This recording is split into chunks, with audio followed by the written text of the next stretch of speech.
Well, hello and welcome to this video for Raid Shadow Legends. This will be part 11 in my Beginner's Bootcamp series for Raid Shadow Legends.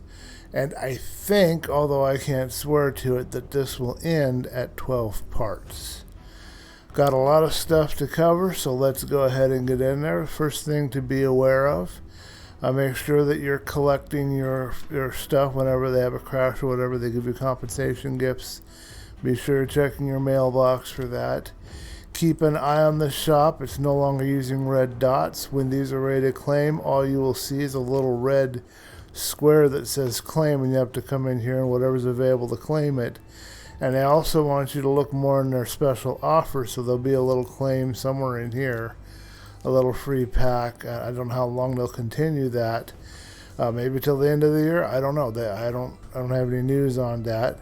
I'm not part of the creator program as of yet, so just keep your eye on those. Let's go ahead and get into it. I guess we'll start with the clan boss. If you did not start with Kale, remember at the start of this series I did advise you to use Kale. Because that's what everybody says to use. He has the most kit. You can use him in the clan boss. But if you did like me and you wanted to try Elhain, or maybe you went with Aethel, you don't have Kale, you don't have a good poisoner. What can you do to create poison damage on the clan boss? But essentially, you're going to want to have in your position 2 or 3. I think it's going to have to be one of those two. Probably position 3, so that you can have a buffer or somebody that casts shields or heals you in your position 1. You're going to want to, if you don't have Kale, you're going to want this guy, Outlaw Monk. Now, Outlaw Monk is a 2-star champion. You'll see him, you should be seeing him all the time when you summon your mystery shards if you took my advice and are summoning 10 mystery shards each day. He should be showing up, and you should have multiple copies of him. And when you have multiple copies of him, you can go in here to the tavern, you can select him and go to upgrade skills, and any extra copies you have you can put into him and get his skills up. That's how come these are up where they are now, because every extra copy I find of him, either through the shards or through the marketplace, I purchase that. And I do what I can do to get a hold of extra copies, and I put them into him. I don't use any skill books on him. I only use the extra copies because I know there's a lot of them. And he does a poison as one of his kit, and it's a 5% poison debuff on the target for 2 turns. It's not even a percent chance or anything like that. This is a guaranteed poison. I don't know how good it is, how viable it is throughout the game, but I've been able to do anywhere up to 400,000 damage because of him, because the rest of my team is terrible for clan boss. But this little piece of advice I cannot take credit for. I was doing some research on the clan boss, and one of the other raid creators, Ash, or one of the other ones, does a whole thing on this. I don't remember which one it was and what their name was, but I'm going to give a shout out to them. So use him if you don't have Kale, unless you end up with another good poisoner that's better than he is. I don't know off the top of my head what other ones might be better. I do have another poisoner in the form of Tree Feller, and I don't think she's as good. I think I've tried her a couple of times and she doesn't last very long. She's of the Orc faction.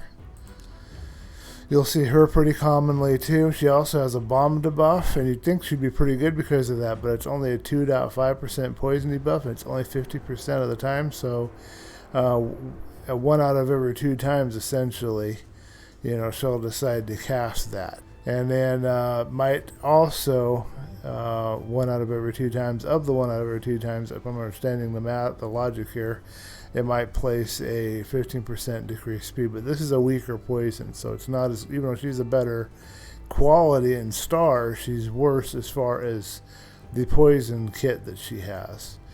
And the bombs don't really do a heck of a lot to the clan boss, so I don't know how useful they are. I'm sure there are other people out there that have poison. If you do not have poison, but you have somebody with HP burn, that can be useful as well. For my other account, when they did the Amazon promotion, they gave out Ultimate Gaelic as one of the login, or some kind of reward for the Prime signing up or doing something with the Prime, and so I have that, and he's really good for the clan boss for the HP burn.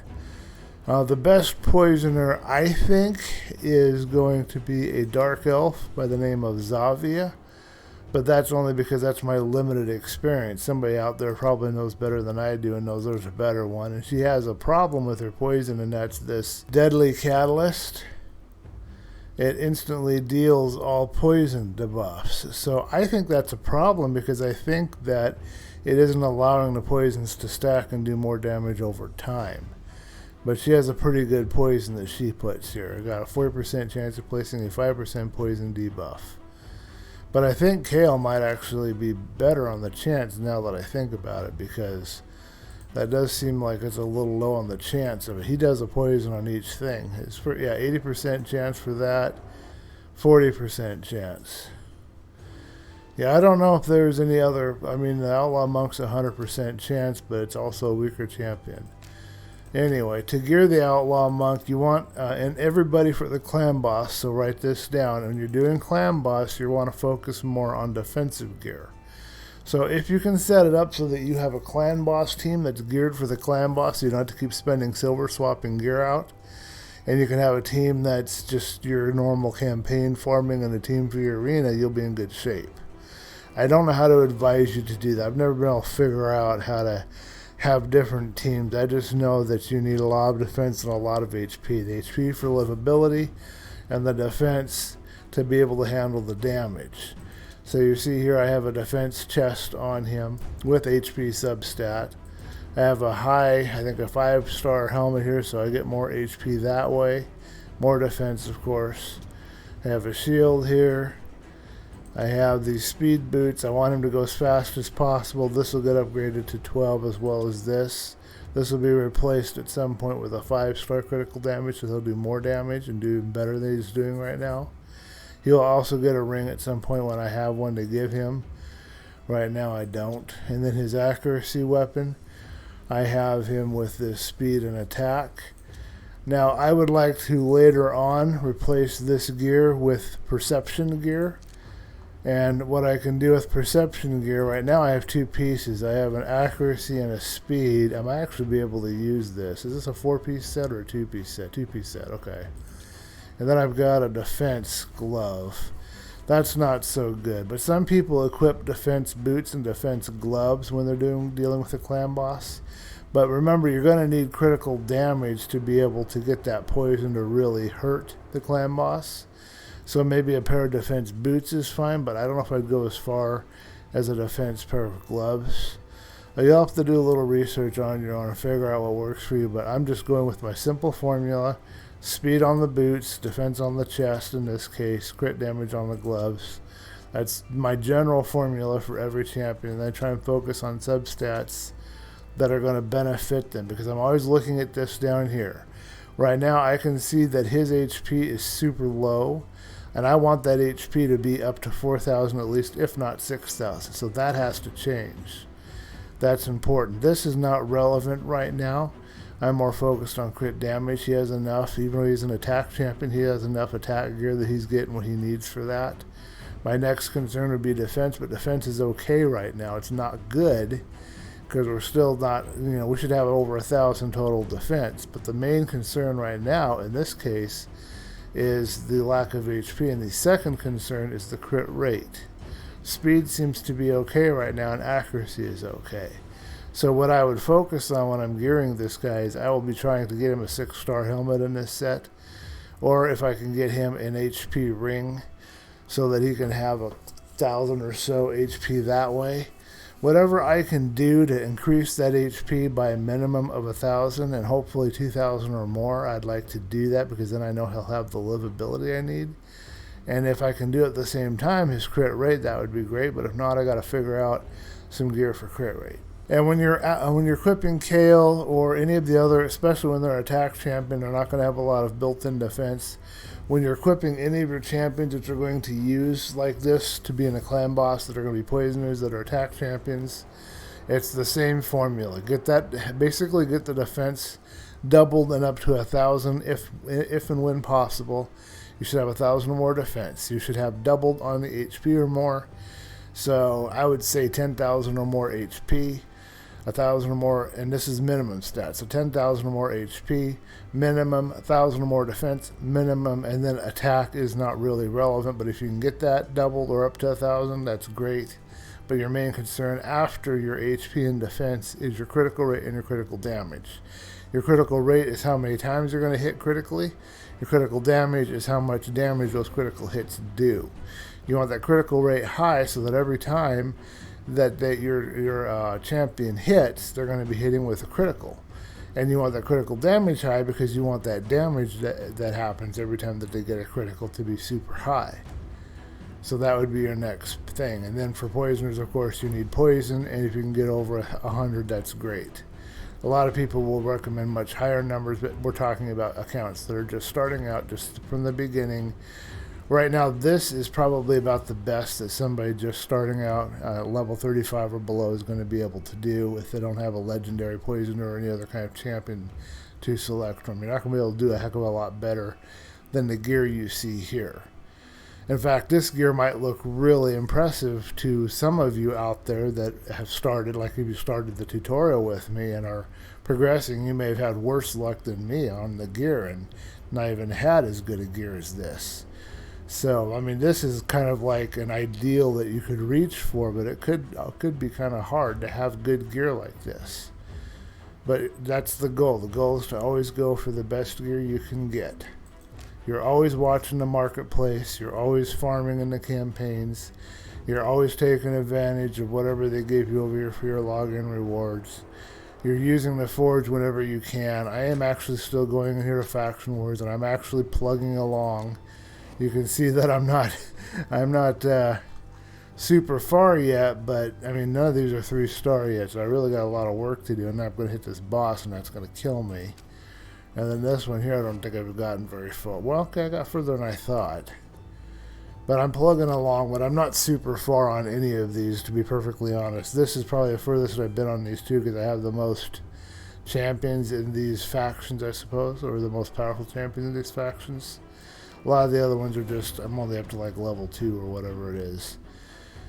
So doing that, because that's getting me the resources that I need to forge, and then I'm trying to take part in all the events and get the resources I can there. Whenever they throw one of those classic arenas at me, I'm there.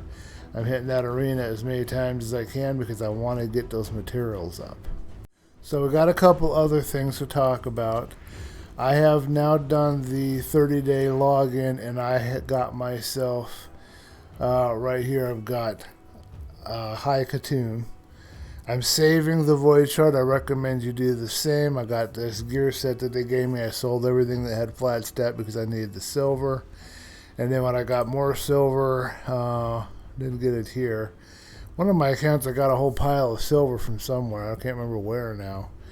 I've been using that because I want to upgrade my gear to level 16. So I've been saving up the silver. When I have 300,000 or 400,000 and I have some good gear that I want to upgrade, I'll try and show you an example. So I had this here. I started plugging away on this, and I used the process that I taught you. I did this here to 4 to 6 times, then I hit this, let that upgrade, then came back here 4 to 6 times, and I kept doing that process until I was able to max it out and get to level 16. But it will take a minimum of 400,000 silver per piece of gear to do it, and probably sometimes more, so you may not be able to quite finish it. I'll have gear sitting, and especially my main account, there are like 14 and 15 that I cannot get further yet because it just takes so much silver. Sometimes it takes quite a lot more. I don't think you'll be able to ever upgrade anything to 16 for anything less than 400,000. You might be able to, but I kind of doubt it, so be prepared for that. But when you get this silver way up, that's why you've been saving it. That's what the silver is there for, because you've got monthly goals that you want to hit. I believe they're monthly, they might be weekly. Let me see if I got my mind right on that. Yeah, 2 artifacts to level 16. You want those. Even though you're spending essentially a couple of million in silver, you're basically buying yourself this sacred shard by doing so, and this void shard, and they will have a double void rate event here coming at some point. You're also going to be getting these gems. When you're able to upgrade a champion to rank 5, you get this. This is stuff you can have every 30 days, every month, however they clock it out. You want all of these items. They're super important. They're the best stuff to get, but they're the hardest to get. So you got to save up your silver so that you can work and plug away at these. And that's what I've been doing. This one's the easiest to get of all of them because all you have to do is log in 30 times. But this one here is going to be harder because not only do you have to take your 3-star champions up to level you have to take a 3-star champion that you have that are duplicates or that you don't need for books or whatever. You have to take them up to level 4-star, level 1 of level 4. How do I put that? You don't take them past the first. You just upgrade them from 3, you go to 30, and then you go to level 4, and then that's it. You don't do anything else with them. And then you use them for food, and it'll take 4 of those, and you'll be able to upgrade somebody to level 5. And you'll want to use that on any epics that you have right now. So you're going to want to make sure that your epics, this is all the stuff that you should be working on at the end of a 30-day period each month. Making sure all that your epics are up to level 40, and now these guys are all ready to go. Except for this one, I'm still working on her, because I got her a little late in the game. And this one, of course, because I got her even later. But you can see that I've been leveling them and working on them. I will probably rank up either this one or this one, because she'll come in handy in the arena. She will come in handy in the arena as well, but she's also kind of helping in some areas of the game, farming and whatnot. But that's where I'll put my focus. If I had a really good rare, I could take them up instead to 50. That's basically what will be happening. I'll be taking the person up to 50. I could go, for example, this one here, or my main starter champion to 50. I could even take this guy here, who's turning out to be a pretty good fighter, a defense champion that I found. I might take him up to 50. I'm not sure yet. I could take a healer up to 50. But more than likely, I'll take one of these epics up to 50. Because these epics won't be upgraded past 50 unless I find more use for them. If I find more use for them, I'll take them up to 60. Like Khatun will probably go to 60, and this one will probably go to 60. But she will probably stay at 50, as will probably she. That's what happened on my main account. Even though she resurrects 2 champions and she has some good kit, she just doesn't seem to have the use of some of the other champions. Now, gearing Khatun is going to be very tough. But here's what you're going to want to do. You're going to want her for arena. You're not going to want her for much of anything else.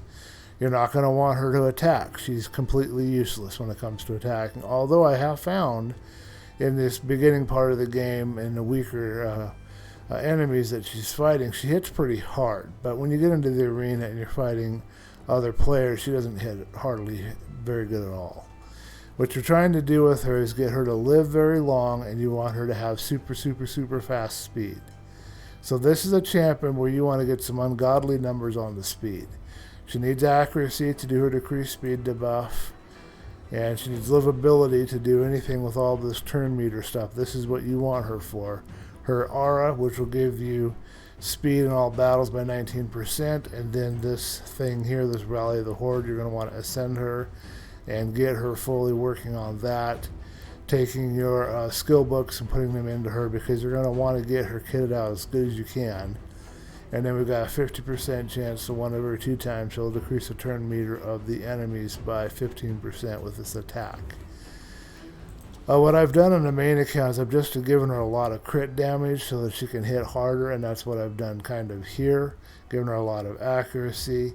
She's going to also want, and it's benefit specifically from the perception gear, because the perception gear gives you speed plus 5%, accuracy plus 40. So at some point she will have perception gear put on her. Right now I have accuracy gear and divine speed, and then I'm going to give her a ring as soon as I have one to give her. And what I'm going to be looking to do is I want to get these numbers up as high as I can, but my main concern is right here on this speed. Right now this is too low. I'm going to get a pair of speed boots and put them on her. My ideal speed for her is if I can get her past 150 on the speed. If I can manage to pull that off, then she'll be fast enough that I know that she'll be able to go first before any of the other teams in the arena. It should be able to help my team succeed in getting a victory by being the fastest. Now that trick won't work as I proceed into the out of the bronze and into the silver. At some point I'll hit a wall because there's no way you can ever get faster than everybody else. But up until I get to that point, she's going to be great for that. So I'm going to want to invest a lot of time and effort into getting that speed up. So that's my advice for her. She's got a defense chest. I might either give her defense sword and boot, or I might give her speed sword and boot. I'll probably give her speed sword and boot. Or I could give her attack sword and boot, but it's going to be a speed boot, and it's going to be a weapon either with a accuracy substat, a speed substat, or both if I can find it. And this gear will change as I get better gear because I always want to keep her in good gear. In my main account, I have her in gear that is really high star, and she still dies after a couple of hits, but she lives longer than she would otherwise. She can actually hold out for a while, get a couple of her skills out, and help my champions, and that gives them an edge and usually helps me to win. Okay, occasionally you're going to go to the marketplace, and I don't have any examples right now. I will buy a refresh. Do not do this, do not do this, do not do this. It is absolutely ridiculous to buy a refresh. Everybody will tell you that, but I'm doing this because I'm hoping I can have an example. See if I get lucky.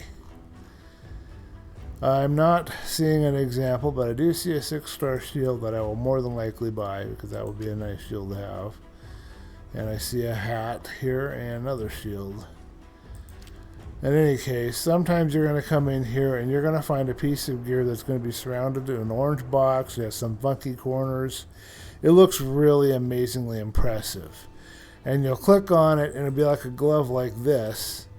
And it will say, instead of HP 6, it'll say HP 16 or HP 12 or whatever the HP equivalent is. It'll say that. It'll have a whole bunch of 4 substats. Sometimes they're really good. A lot of the times they're garbage too. For the most part, I don't think I've ever found a piece of legendary gear that's worth anything in the market, but be aware of that they will pop up occasionally. It's trying to get you to be the most expensive gear you could buy in that star range and of that kind. And it's trying to get you to bite and buy it, but just be a good shopper and make sure you're looking at the stats. Shields don't matter because that's all they have is flat stats. So you're looking at the star level, so this is good. Because right now I don't have any other access to a 5-star shield, so I'm jumping on that. That's the only way I would have access to that gear. I can't get past the 4-star stuff right now. So any 5-star gear I can get, that's going to give me a little bit of an edge in the game and in the arena and the campaign. These things here, I can get 4-star gear, but it's hard. But I'll probably skip these because there's no unlock. I'm always looking for gear though that has something unlocked and has a good stat. So what I do when I come in here, like if there's a shield, I look and see if there's a substat of, say, accuracy or speed or defense. I love defense percentage and HP percentage on my shield because that means that will double or up to a double of that. It'll be, if it's a 6, it'll go from anywhere from 4 to 6. So it'll be 10 to 12 when it's done. And I get that first guaranteed upgrade. Usually it's the uncommon, the green box is what I'm going for. I don't see a lot of the epic here. And I don't see a whole bunch of the legendary, but I think I see more of the legendary than I ever do the epic. I'm not sure about that. In any case, they have to revamp this market, but that's what I'm looking for. I don't really bite too heavily on the on the non-unlocked. It's not uncommon. It's just this is the base gear that I would win if I were to go through the stages right now. I don't see any point in doing that unless I was desperate for the gear, like for the shield I might be. But stuff that I can't get, like the 5-star stuff, I'd take that. Anything that has a substat unlocked that is a percentage substat or a good flat stat like accuracy or speed, I would probably nab. I think our last subject will be talking about using heroes as skill books. I don't think I was able to demonstrate this when I talked about this briefly before. I think I can demonstrate it now. I did pull out of an ancient shard. I'm still burning through those ancient shards because I'm trying to build my forces. and they insulted me again. To see what I'm referring to, you should see my video from my main account. What happened when I went through the double raid event. It was terrible. Check that video out. There might be a link to it at the end of this, just to get your attention, because I want people to join my pity party, because it was pretty bad. In any case, in this case, I opened an ancient chart. I got another Valerie, which is insult to injury because she's farmable, I think. So I went in here and I went to the upgrade skills and I added her and I got her skills upgraded a little bit more, because she has an interesting skill I haven't really used or explored, and it's this shield buff on all allies for 2 turns, and then the value of the shield depends on the champion's level, this champion's level. And then, so that's how high of level she is. So right now she's 25. If I have her level 60, that means she has a really strong shield probably. And then she heals each ally according to the number of buffs they are under. So if I have a team with a huge bunch of buffs being applied to them and I have her in there, she's going to apply a huge amount of healing to them. And if I have her up to level 60, she's going to put a huge shield on them.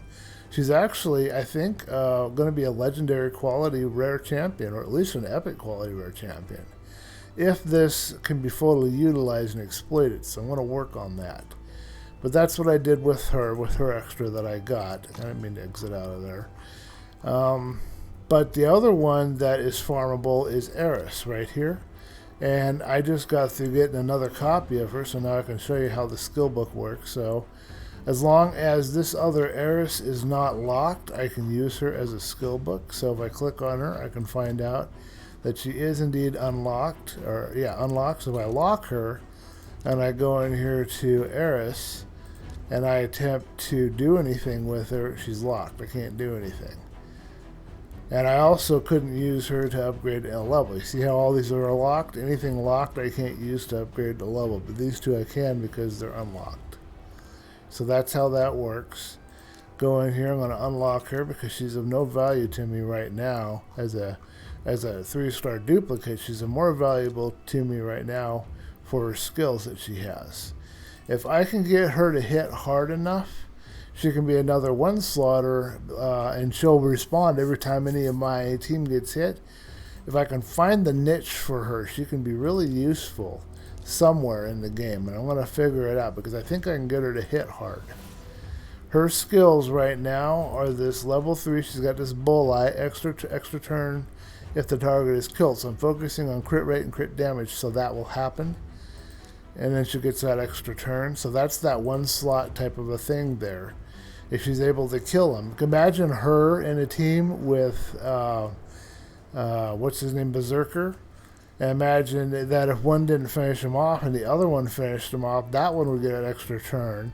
And it could kind of play off of each other. I could have like 3 of these guys and have a complete one-slotting team, if I can figure out how to gear them correctly. So that's kind of what I'm doing right now. I want to keep upgrading her skills until they're maxed out.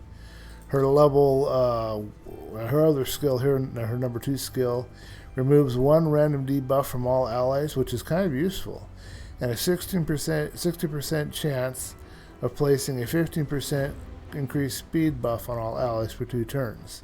So a little more than one out of every 2 times she'll place the speed buff, which is very good. And then she's got this counterattack passive, so every time somebody attacks anyone from my team, she'll attack them. So if I do the timing correctly, so that I can go in, let's say, in an arena battle, and they hit me first, and I have her geared to hit hard enough, she will automatically, after everybody's been hit, she will hit. If she's alive, she has to, of course, survive this.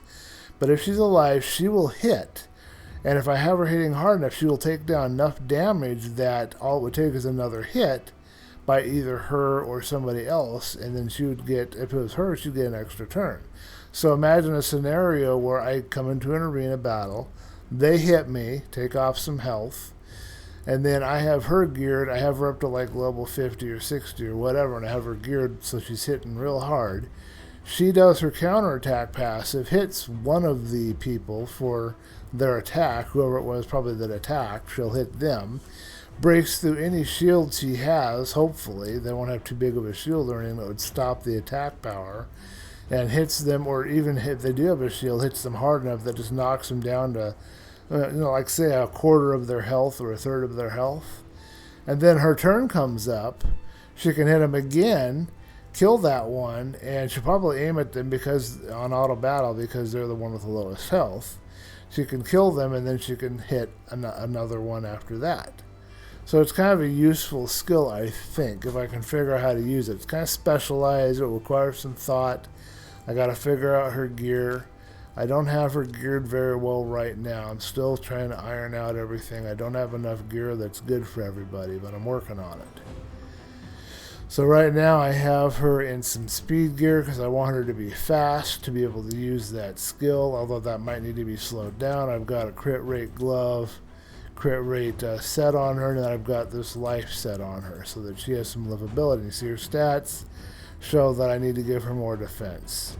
This is an attack chest, so this will be one of my first replacements. I will be replacing this with a defense chest, and that will fix this problem, and then she'll live a little longer. Then my next thing will be a crit damage from somewhere. And that's how to take a champion and use an extra copy and use them as a skill book. But do not do that for your epic and legendaries. Don't do it. Save those epic and legendaries, especially in your early game, as I've already told you before. Okay, so the last champion to talk about gear is my one slaughter. I think I showed him before. I have Berserker. He's going to be upgraded here pretty soon. I've actually put him in vampire gear. I got lucky when they gave us all a set of vampire gear. It was one of our, I think it was one of our login rewards. Or what? No, this was one of our 7-day, I think, rewards. I'm not sure which one it was, but I got lucky. I got good gear, I think, overall. So I've got a weapon here. I've got a crit rate here. And you can see how that's affected him. He still needs more crit damage, but he's okay on everything else. I've got a good shield here, and I've got speed boots, which is vital. And then I put more speed on him right here. And I have a defense chest.